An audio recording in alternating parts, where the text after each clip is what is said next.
นะมัตถุรัตนัตยัสสะขอนอบไหวคุณพระศรีรัตนตรัย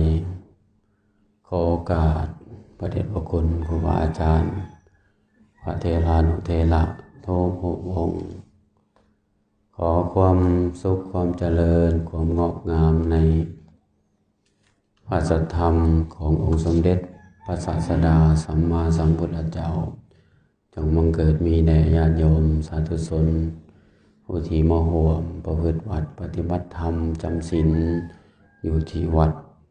ป่านาคาธิบดีทุกท่านทุกคนฟังเทศเนาะผู้ฟังกับผู้เก่าเป็นได้ฟังเทศตลอดบรรลุธรรมนำเลยบ่มีผู้ใดบรรลุธรรมนำเลยยกมือขึ้นทุกข้าน้อยเป็นโสดาเป็นสกิทาแล้วมีอยู่บ่หรือว่าไปอยู่คือว่าแต่ละวัดแต่ละบ่อนหลั่งไหลกันไปเห็นแต่หน้าผู้เก่าเป็นเท่าใดมีแต่ทะลุเนาะบ่แม่นแต่ว่าผู้ฟังใดผู้เทศคือกันอาตมาผู้เทศก็เทศมาหลายเทื่อแล้วก็ยังคือกัน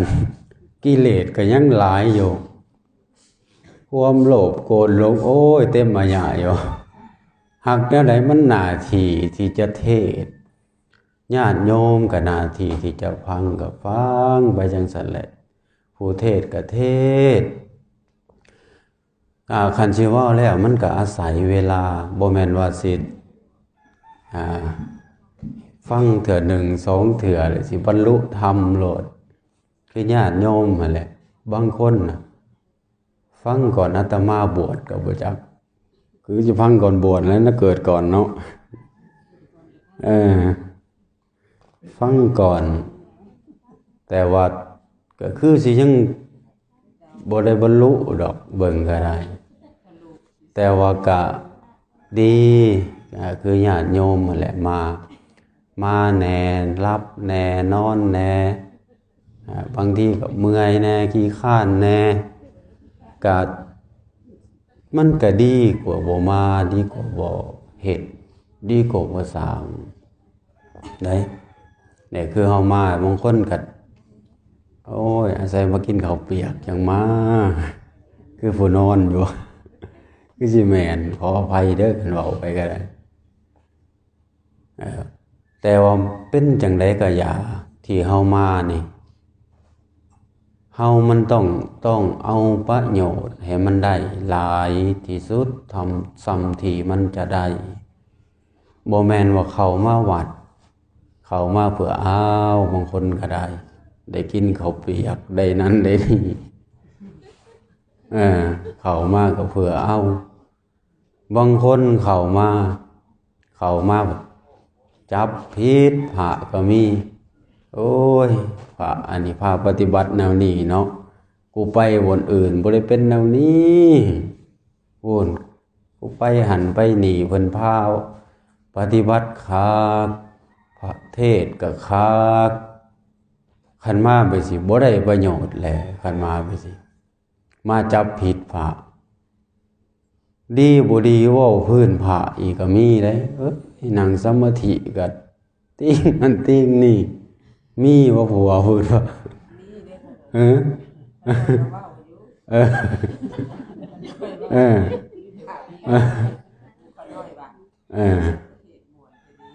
ใครอยู่อันนี้ย่องอันนี้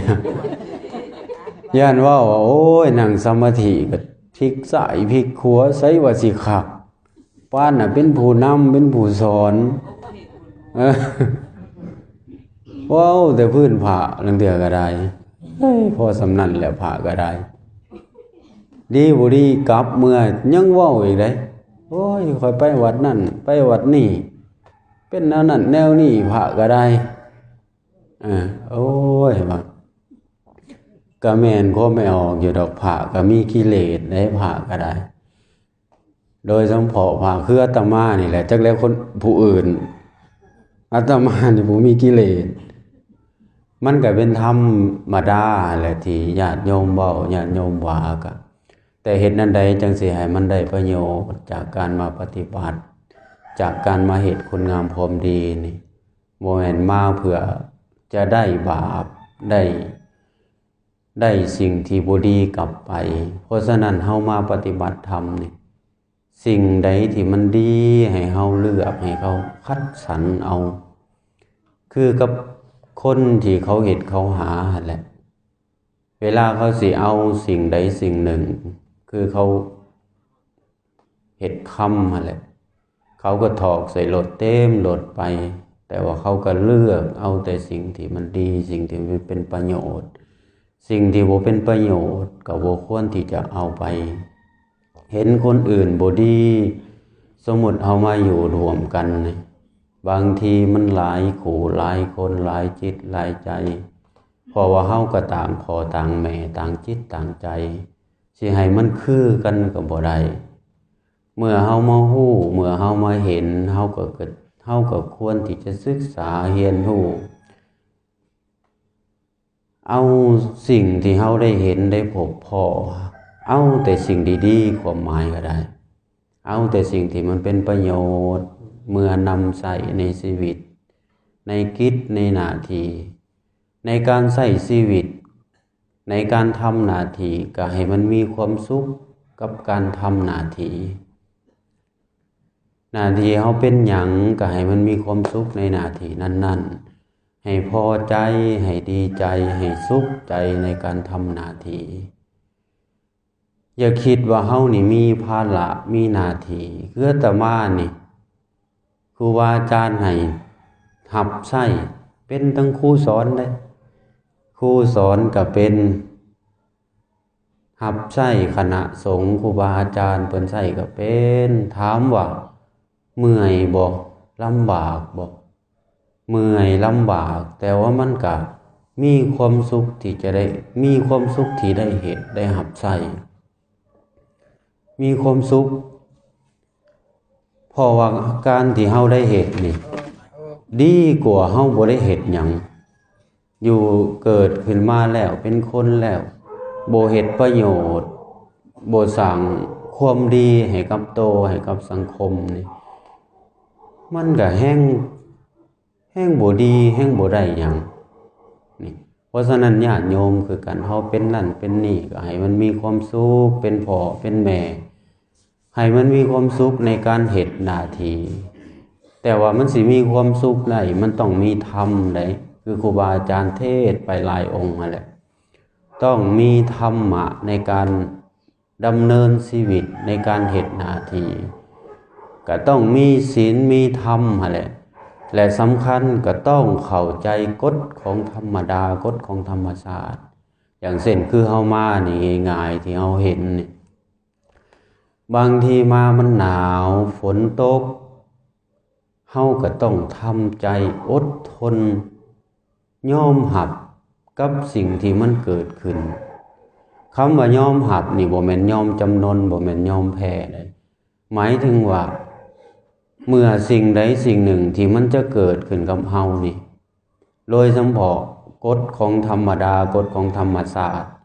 ต่อหน้าไปนี่ชีวิตข้างหน้านั่งอยู่แม้กระทั่งว่าอาตมาผู้เทศน์ผู้เว้านี่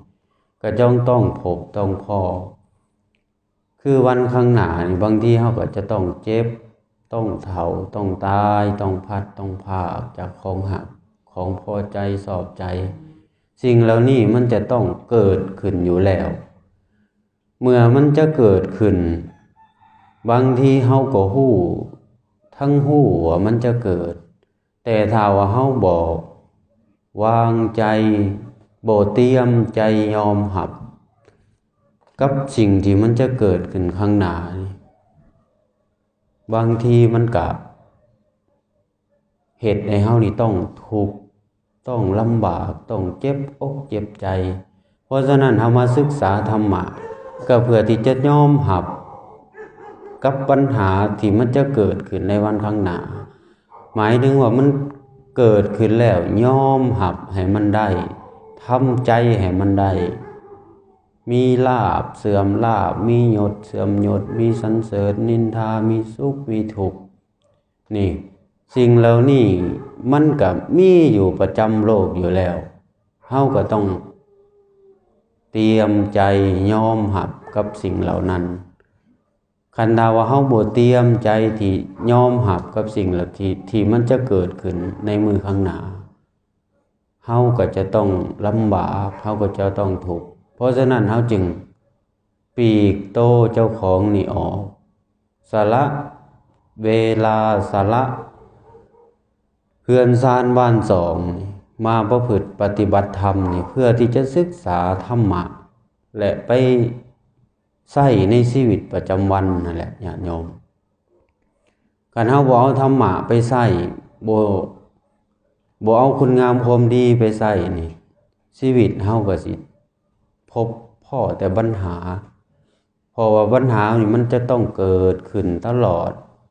ได้ชีวิตปัญหามันจะต้องเกิดขึ้นตลอดอยู่แล้วเพราะเฮาอยู่ในโลกมื้อหนึ่งเป็นแนวหนึ่งแม้กระทั่งว่าจิตใจของเฮานี่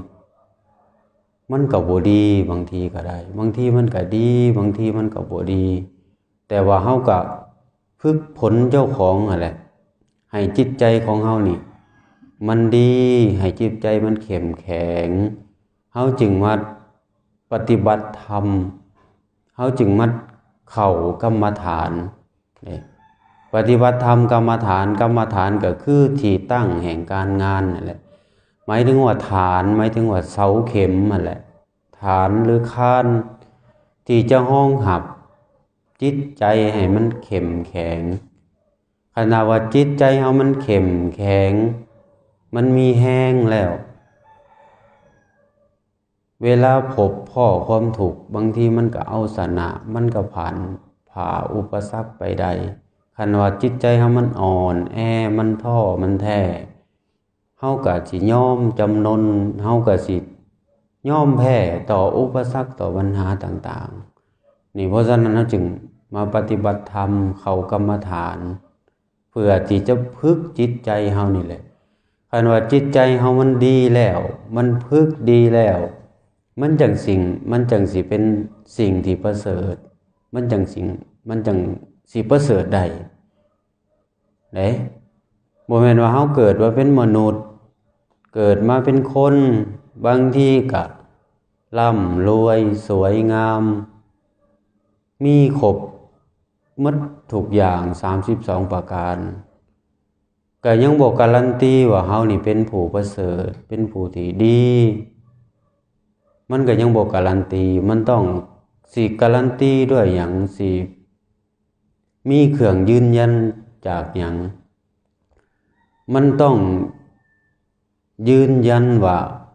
เฮานี่จิตใจเฮานี่ประเสริฐส่ำใดสูงส่ำใดขาวส่ำใดดีส่ำใดสะอาดส่ำใดจิตใจเฮามันจังสิเป็นผู้ประเสริฐได้การที่เหตุให้จิตใจมันขาวมันสะอาดก็ต้องฝึกฝนเจ้าของนี่แหละเมื่อเฮาฝึกเฮาฝนเฮาคัดเฮาเกาตลอดกิเลสที่มีอยู่ในจิตใจนี่ก็เพื่อที่จะให้มันเบามันบางคันความโลภโกรธหลงราคะโทสะโมหะที่มันอยู่ในจิตใจเฮานี่มันเบามันออกมันก็สิสบายบ่ต่างหยังกับเสื้อผ้าอาภรณ์ที่เฮานุ่งเฮาใส่นั่นแหละถ้าว่าเฮาดุที่จะซักดุที่จะทำความสะอาดตลอดนี่มันก็เป็นตาหนุ่งมันก็ขาวเบิ่งแล้วมันก็งามเพราะฉะนั้นการฝึกฝนจิตใจเฮานี่เป็นสิ่งที่ดีที่สุดห่างกายเฮานี่มันบ่แข็งแรงบางทีมันคือญาติโยมบางคนนี่เฒ่าบางคนนี่บางคนนี่สุขภาพนี่บ่ดีแต่ว่า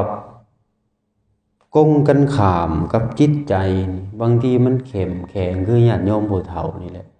ผู้เฒ่านี่บางคนนี่เก่งเด้อย่างจงกรมก็เก่งอย่างทุดงค์ก็เก่งหมายถึงว่าเป็นหยังจังว่าเก่งแท้จริงสุขภาพห่างกายนี่มันกัด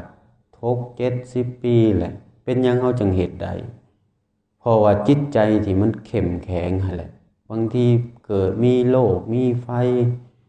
เกิดขึ้นในร่างกายนี่เฮาก็ทำใจได้เฮาก็ยอมรับได้เพราะว่าจิตใจเฮามันฝึกมาแล้วมันจังสิเป็นจิตใจที่ประเสริฐบ่แม่นว่าการประเสริฐคือการเกิดมาเป็นมนุษย์ก็แม่นอยู่ว่าการเกิดเป็นมนุษย์ก็ประเสริฐที่สุดแล้วแต่ว่าก็ยังบ่ดีที่สุดถ้าว่าใจเฮามันยังต่ำมันยังขุ่นยังมัวยังอิจฉาริษยาคนอื่นอยู่บ่ได้เด้ต้องฝึกใจเฮาเฮ็ดสิ่งที่มันดีๆแหละมันเกิดขึ้นนี่เพราะฉะนั้นเมื่อเฮามาปฏิบัติธรรมแล้วให้เก็บเกี่ยวเอาสัมภาระธรรมเก็บกรรมเอาบุญกุศลนะที่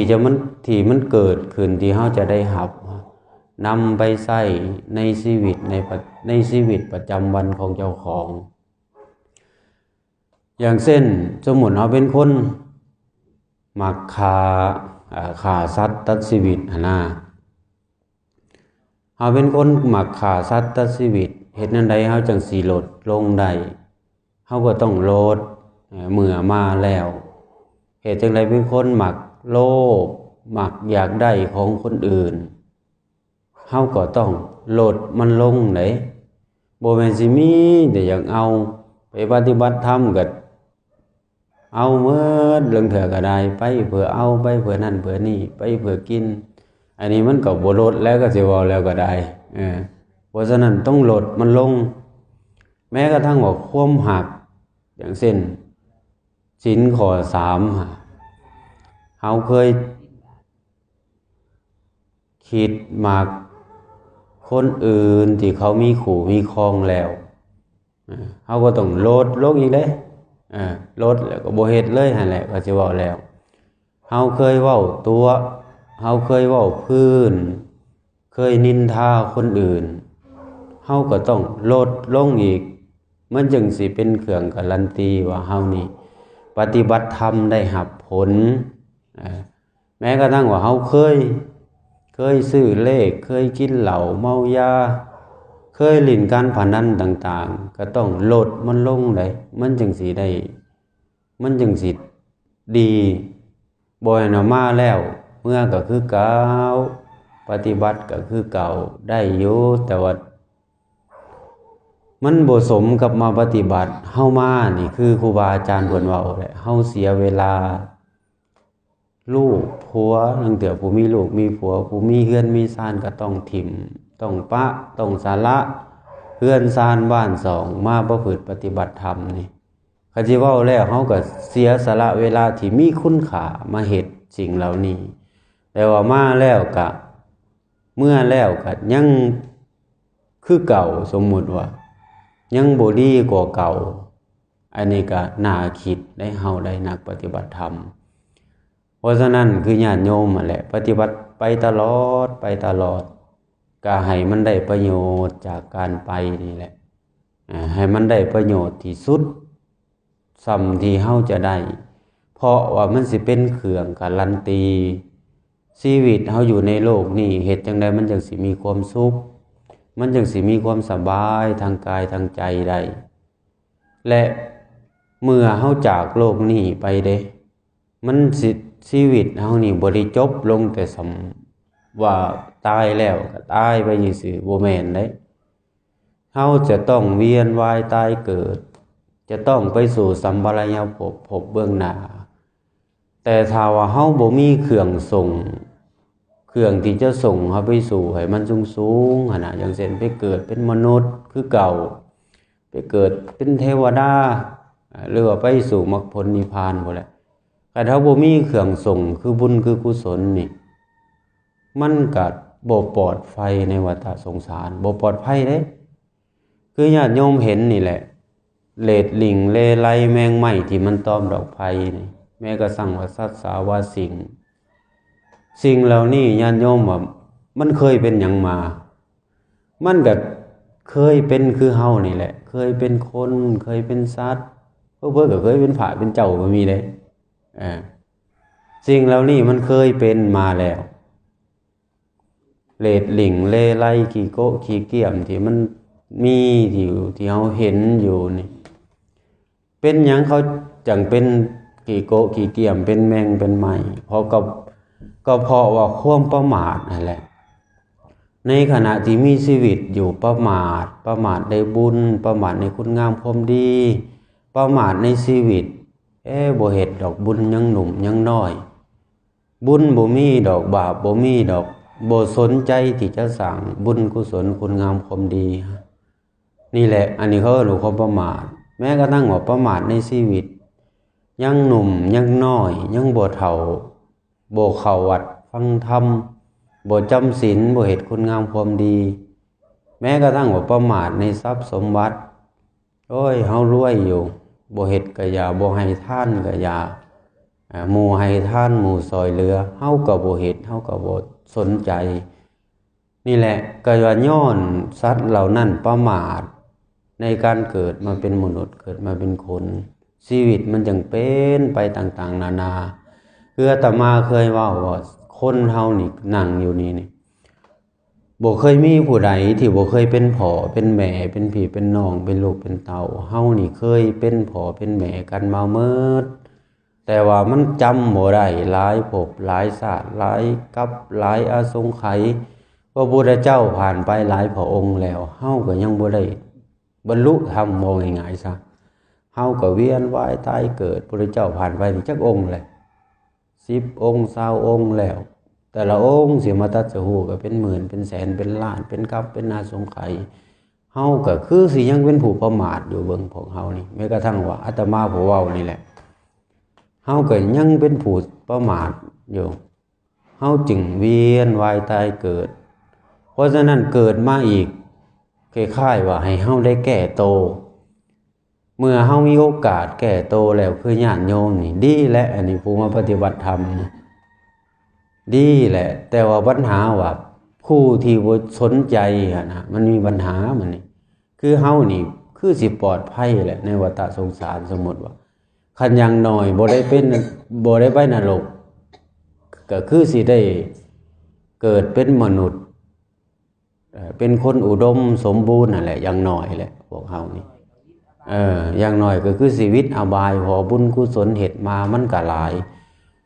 นี่โดยสมพอเฮามาปฏิบัติธรรมนี่มันก็ได้หยังแน่1ได้ถึงทานเฮาก็ได้ให้แม้กระทั่งว่าทานชีวิตทานจิตทานใจคือเฮามานี่แหละมันทุกข์มันลำบากนอนดินกินตามทรายกินตามดินกินตามหญ้านี่นั่งปกติเฮานี่มีเฮือนหลังบักใหญ่มีรถขี่คันงามๆแต่เป็นหยังเฮาจังมาอยู่แบบสิมานอนเต้นราคาบ่ได้แพงเต้นเฮานอนก็ได้ราคา4-50 พันแท้จริงนี่กันสิเว้าแล้วโอ้ยเฮือนเฮาเฮ็ดราคาเป็นเท่าใดล้านเฮายังบ่นอนเฮายังมาได้แสดงว่าเฮาก็เสียสละแล้วบางคนบ่ได้เสียสละแต่เวลาชีวิตยังให้ทานยังเอาปัจจัยยังเอาอาหารมาถวายน้ำบรมบนาอีหยังต่างๆเอาปัจจัย4มาถวายแสดงว่าทานเฮาก็ได้ศีลเฮาก็ได้รักษามันนี่เฮามาอยู่นี่คือเว้าอะไรญาติโยมเฮาบ่ได้ฆ่าสัตว์มีว่าผู้ฆ่านี่มาแล้วมีผู้ฆ่ายุ่งอยู่มาในนี้คือสิบ่มีเนาะคือสิบ่มีแล้วว่ะเรื่องมาในนี่เห็นผู้หล่อๆเห็นผู้งามๆก็คิดมักอยู่บ่ไม่ออกก็ได้คิดอยู่บ่ฮะหรือว่าหลงเจ้าของโอ้ยกูก็งามมาเจ้าก็พระสิมักก็บ่จักคิดอยู่บ่ไม่ออกก็ได้ห่วยเว้าบ่ได้เด้ผู้หลงเจ้าของเนาะฮะ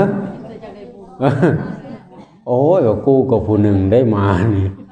เจ้าก็พระสิหลงมักกูก็บ่จักคิดไปสิก็ผิดคือกันได้คิดจังซี่ก็คิดว่าเจ้าของงามห่วยเว้าบ่ได้เด้เนาะจนเอาพระเว้านำพระแนมอ๋อคือมาแนมตะกูเนาะสิว่ากูก็มีผัวแล้วว่าสิว่าหรือว่าผัวตายแหละไม่ออกบางคนน่ะผัวตายก็มาบอกได้โอ้ยย่าขาน้อยผัวตายว่ะ มันหมายความว่าจังไดวะผัวตายก็มาบอกพระห่วยกูบ่เข้าใจคิดไปเด้อห่วยอยากให้กูซิกบ่ว่าจังลังเถื่อปะผัวก็ยังบ่บอกพระลังเถื่อก็ได้โอ้ยเขาน้อยปะผัวห่วยมีได้บางคนก็ได้ปะผัวก็มาบอกพระฮะเขามาบอกหาเขาถูกใจแหละคิดว่าอยากให้พระมาคิดว่าพระอยากให้พระเทศอยากให้พระเป็นกำลังใจหั่นนะแต่ว่ามันก็มาบอกพระนี่มันก็ห่วยมันก็คิดคือกันได้นั่นแหละจังว่านั่นแหละศีลข้อที่3เฮาก็ได้รักษาเฮาก็บ่ได้คิดแล้วว่าไม่ออกบ่ได้คิดว่าโอ้ยมีผู้มักกูบ่นี่จังซั่นจังซี่ศีลข้อที่4เฮาก็บ่ได้เว้าพื้นบ่ได้เว้าอีหยังแก่ผู้ใดบ่ได้เว้าตัวบ่ได้นินทาพระก็บ่ได้นินทามีแต่ย่องคือไม่ออกเว้านั่นแหละย่องว่าเทศดีเทศม่วน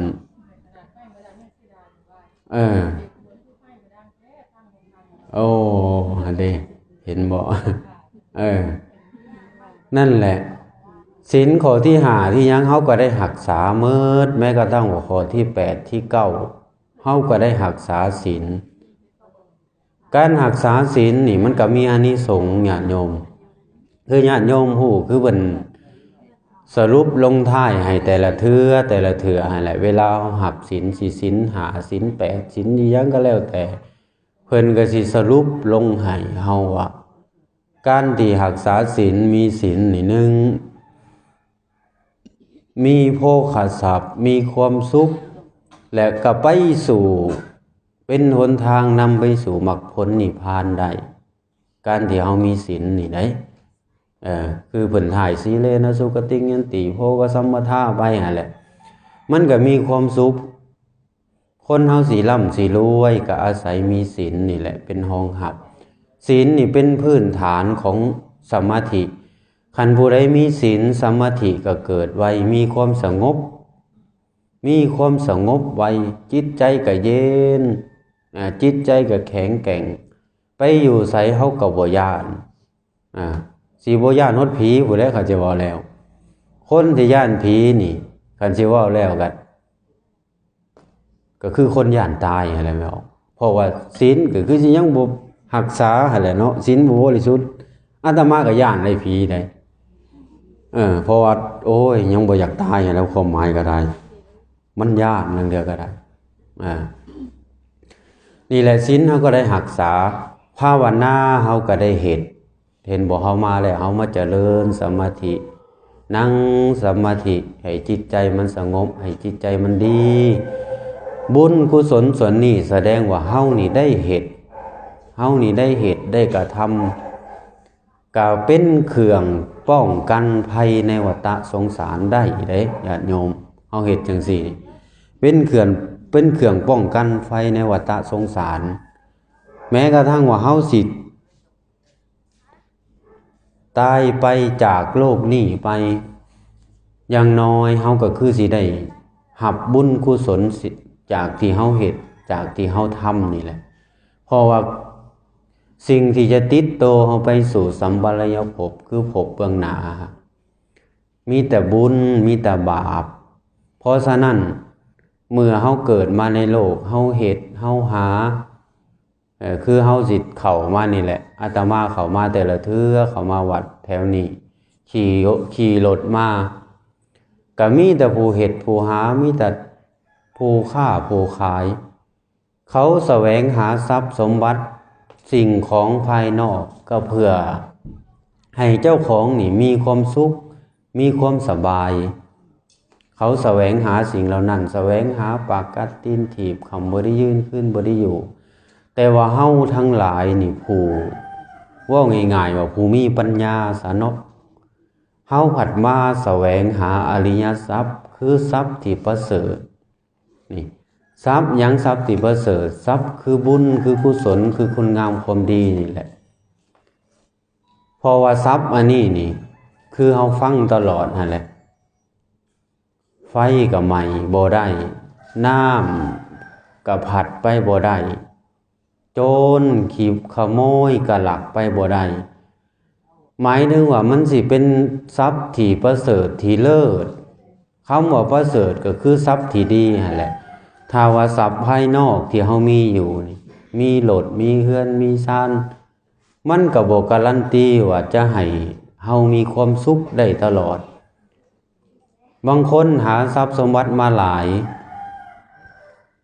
มีเงินมีคำหลายคันบ่มีปัญญาก็ทุกข์อีกได้คันบ่มีปัญญาก็ได้จังว่าบ่มีปัญญาทุกข์ได้มาแล้วก็ติดหลงไหลเพลิดเพลินในทรัพย์สมบัติเหล่านั้นเงินกู้รถกู้เรือนศาลบ้านสองมีแต่ของเฮาทั้งนั้นแล้วก็ยึดถือยึดมั่นบ่ยอมปล่อยบ่ยอมวางแม้กระทั่งว่ามันจากไปก็คิดฮอดมันมีอยู่ก็หวงแหนเฮาก็คล้ายๆว่าเฮามีทรัพย์สมบัติหน้าที่สิส่งให้เฮามีความสุขมีความเจริญมีความสบาย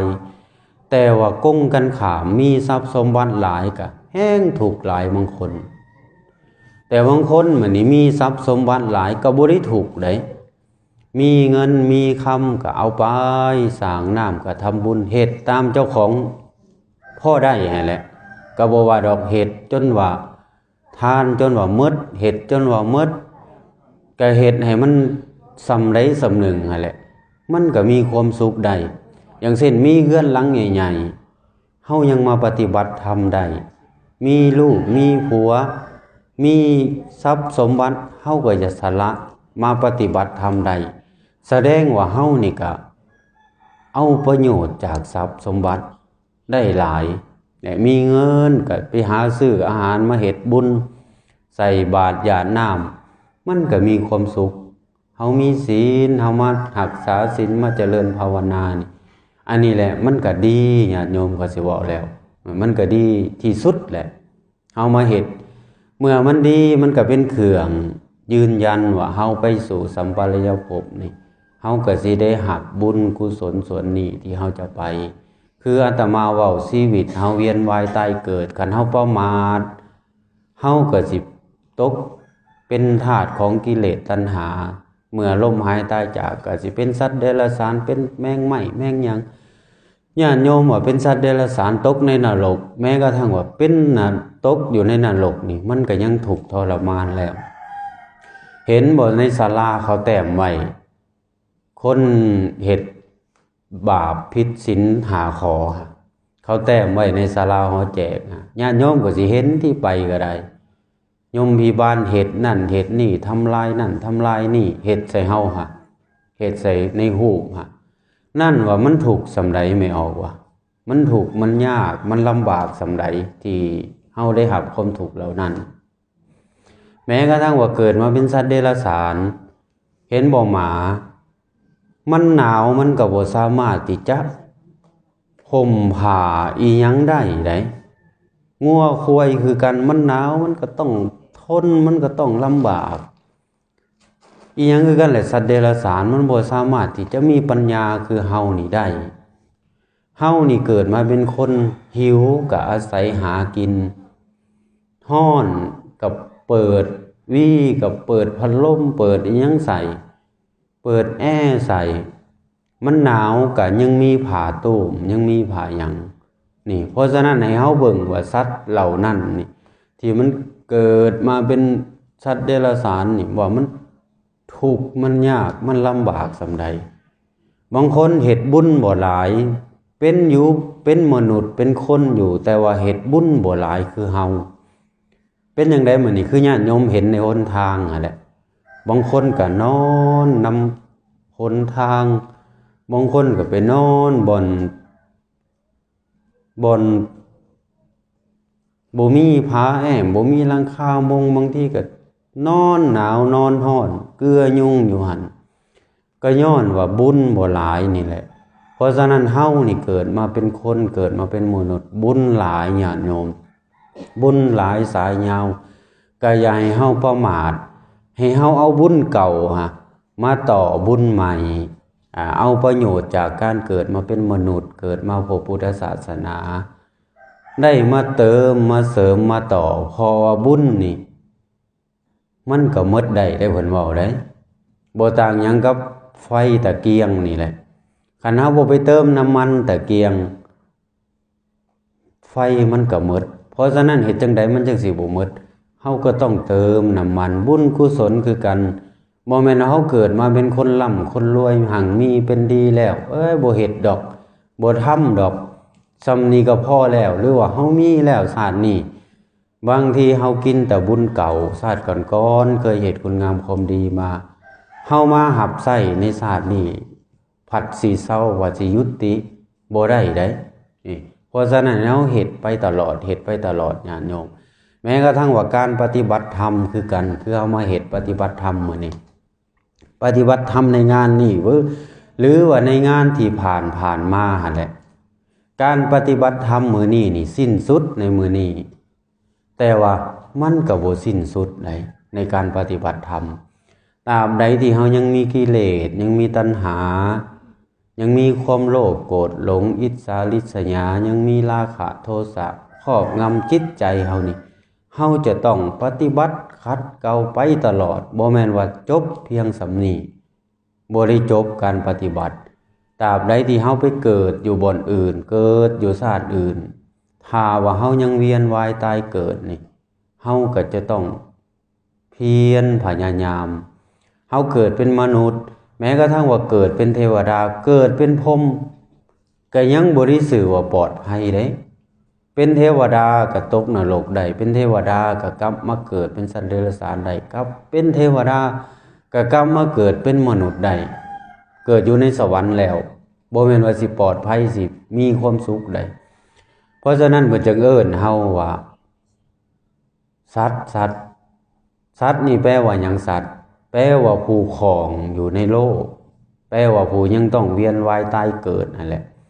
คันว่าเฮายังเวียนว่ายตายเกิดเฮาก็ชื่อว่าสัตว์แม้กระทั่งว่าสัตว์เดรัจฉานสัตว์มนุษย์ก็ชื่อว่าสัตว์คือกันเพราะฉะนั้นคือเฮานี่แหละบ่ประมาทมันสร้างคุณงามความดีเฮ็ดคุณงามความดีเก็บเกี่ยวเอาบุญกุศลที่เฮาได้จากการฟังได้จากการปฏิบัตินำไปใส่ในชีวิตในกิจเจ้าของญาติโยมให้มันมีความสุขให้มีความดีใจสุขใจว่าเฮาเป็นหยังก็แล้วแต่เพราะฉะนั้นวิธีสร้างความพอใจให้กับเจ้าของเฮาสิเฮ็ดแนวใดเฮาต้องเบิ่งประโยชน์จากสิ่งเหล่านั้นอย่างเช่นเป็นแม่ค้าก็เฮ็ดก็สร้างประโยชน์ว่าเฮานี่ค้าขายได้ผลได้กำไรมันก็เป็นเครื่องส่งเสริมให้เฮาอยู่ดีกินดีมีเงินมีคำใช้แม้กระทั่งว่าเป็นชาวนาก็ให้เฮาคิดว่าเฮาก็เป็นมีข้าวมีน้ำกินนี่สร้างความสุขให้กับเจ้าของในการทำหน้าที่ให้พอใจคันว่าเฮาบ่พอใจคือคนซุมื้อนี่1เฮาบ่มีความสุขเฮาบ่มีความพอใจบ่มีความสุขใจบ่มีความดีใจในโตเจ้าของแม้กระทั่งว่าเลี้ยวเบิ่งเจ้าของบางทีมันก็บ่พอใจสิว่าอะไรบางทีแย่งแหวนเบิ่งก็แม่นอยู่ว่ากูก็งามแหละ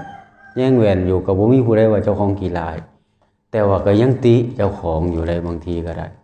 โอ้ยกูก็ยังบ่งามก็ไปซักคิ้วไปทาแป้งไปเฮ็ดนั่นเฮ็ดนี่เฮาบ่สร้างความพอใจให้กับเจ้าของเขาเอิ้นว่าบ่สันโดษเพราะฉะนั้นวิธีสร้างความสุขเพิ่นจังบอกว่าพอใจในสิ่งที่มียินดีในสิ่งที่ได้มันจังสิมีความสุขเฮางามสำนี้เฮารวยสำนี้เฮาหล่อสำนี้เฮามีสำนี้ก็ถือว่า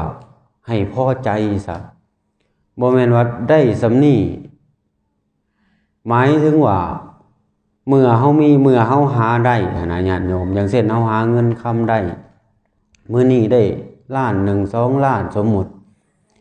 แต่ถ้าว่าเฮาบ่พอใจนี่ก็ทุกข์อีกได้อยากได้มื้อละเท่านั้นเท่านี้ล้านเกินไปกว่าที่เฮาเฮ็ดอันนี้มันก็สิเฮ็ดให้เฮาลำบากสิเฮ็ดให้เฮาทุกข์ได้เพราะฉะนั้นก็ต้องพอใจในสิ่งที่มีญาติโยมมันจังสิมีความสุขได้เนาะ การที่เฮาพอใจนี่แหละมันจึงสิสร้างความคุ้มกันสร้างให้จิตใจเฮามันเข้มแข็งเมื่อจิตใจเฮามันเข้มแข็งจิตใจเฮามันก็ห้องหับต่อสู้กับสิ่งอื่นนี่โดยเฉพาะเฮามาปฏิบัติธรรมนี่สำคัญที่สุดนี่พุทธเจ้าบอกว่าทานก็ยังบ่สูงสมาธิก็ยังบ่สูงแต่ว่าให้เฮามีปัญญาได้ญาติโยมเพราะว่าปัญญานี่เป็นหลักของพุทธศาสนาปัญญานี่เป็นเปรียบเสมือนอาวุธเปรียบเสมือนศาสตราที่จะไปต่อสู้ที่จะไปพันกับไปฆ่ากับศัตรูคือกิเลสตัณหาแหละที่อยู่ในดวงจิตดวงใจเฮานี่กิเลสตัณหาอยู่ในจิตในใจเฮาสิเห็นในเอาชนะมันได้ต้องอาศัยปัญญาคือความรู้เท่ารู้ทันรู้กันรู้แก้เฮาจังสิบ่ได้แย่ในอนาคตในภายภาคหน้าคันเฮาบ่มีปัญญาบ่หลายปัญญาบ่หลายปัญญาบ่แหลมเฮาก็สิบ่เข้าใจโลกแม้ว่าบ่เข้าใจสังคมแม้กระทั่งว่าบ่เข้าใจชีวิตเพราะว่าซุมื้อนี่เฮาก็ยังบ่สุขใจเฮาก็ยังบ่พอใจแล้ว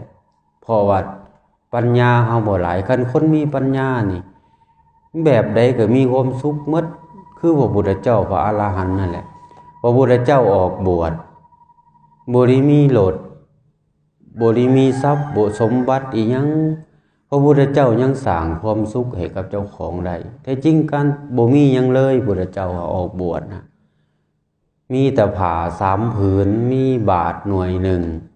ย่างเลาะไปบิณฑบาตพระอรหันต์พระสาวกต่างๆเพิ่นก็ยังมีความสุขได้บรรลุธรรมได้ก็ย้อนว่าเพิ่นมีปัญญาหั่นแหละ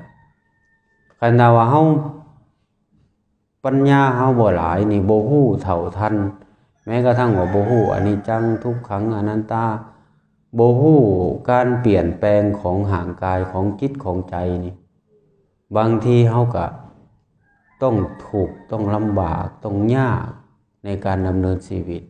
เพราะฉะนั้นอยากฝากไว้ญาติโยมฝากไว้มื้อนี้ว่าเฮามาปฏิบัติธรรมนี่ให้มันมีความสุขและนำธรรมะนี่ไปปฏิบัติไปนำใส่ในชีวิตเฮาสิอยู่หยังเฮ็ดหยังเพิ่นบอกว่าคันเฮามีลมหายใจนั่นแหละคือผลของการปฏิบัติให้เฮามีสติตลอดแม้กระทั่งว่าสิยืนสินั่งสินอนสิขับรถสิอยู่สิเฮ็ดหยังก็แล้วแต่ให้เฮามีสติให้เฮามีสมาธิมันจังสิบ่ประมาทในชีวิตเมื่อเฮามีโอกาสพอที่จะเฮ็ดบุญเฮ็ดคุณงามความดีก็ให้มันเฮ็ดก็ให้เฮานี่เฮ็ดไปเรื่อยๆเก็บเกี่ยวไปเรื่อยๆคือกับปลวกแหละปลวกมันก่อเทื่อละน้อยละน้อยมันก็สิใหญ่ได้เฮาคือการเฮ็ดบุญเฮ็ดเทื่อละน้อยมันก็สิเพิ่มพูนได้บ่แม่นว่าการมาปฏิบัติธรรมแล้วมันสิดีคันเฮาบ่นำธรรมไปปฏิบัตินำธรรมไปใส่มันก็บ่ดีได้เพราะฉะนั้นอยากฝากไว้ให้เฮานี่นำธรรมะไปใส่นำธรรมะไปปฏิบัติในชีวิตในกิจในงานพอเฮาสิเป็นหยังเฮ็ดหยังธรรมะนี่อยู่ที่โตเฮาคือครูบาอาจารย์เพิ่นบอกเพิ่นสอนนั่นแหละอยู่ที่กายยาวานาคืบอยู่ที่ผมขนเล็บแขวหนังตับไตไส้พุงสิ่งแล้วนี่แหละคือธรรมะให้เฮาน้อมนำพิจารณาบ่ให้หลงบ่ให้เพลิดเพลินในรูปเสียงกลิ่นรสแม้กระทั่งว่าในทรัพย์สมบัติที่เฮามีอยู่นี่เมื่อเฮาบ่เพลิดเพลินหลงไหลเฮาก็สิบ่ประมาทคนที่บ่ประมาทพระพุทธเจ้าว่าเปรียบเสมือนตายแล้วก็เสมือนบ่ตายคนที่ประมาทตายแล้วก็คือคนที่ตายแล้วเนาะ